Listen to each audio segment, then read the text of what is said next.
Hi everyone, welcome back to another episode of Login Helps. In today's video, I'm gonna guide you through how to redeem your Lyft gift card. Keep watching the video till the end and don't forget to subscribe to our channel by hitting the subscribe button. Press the notification bell icon so that YouTube will notify you whenever we post a new video. In order to redeem your gift card on Lyft, go and click open a web browser. In the search box, type in lyft.com and search. You can also go and open up your Lyft application on your mobile device and redeem your gift card as well. Now, from the official website, go and click on the login button and log into your account first.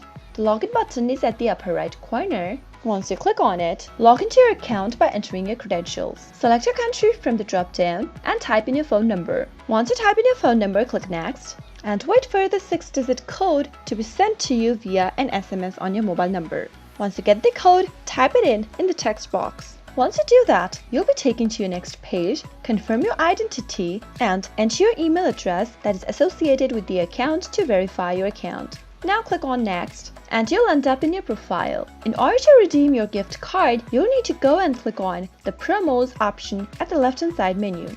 You'll find it right here, click it on, and simply go ahead and enter the gift card number located at the back of your gift card into the text box. Type it in correct and click on Submit in order to redeem your gift card on Lyft. That is how it is done. It's pretty simple and quick. I hope you found the video to be helpful. If you did, go ahead and give us a thumbs up. Comment down below in the comment box if you have a question or a feedback for us. I'll soon be back with more tutorial episodes. Goodbye till then.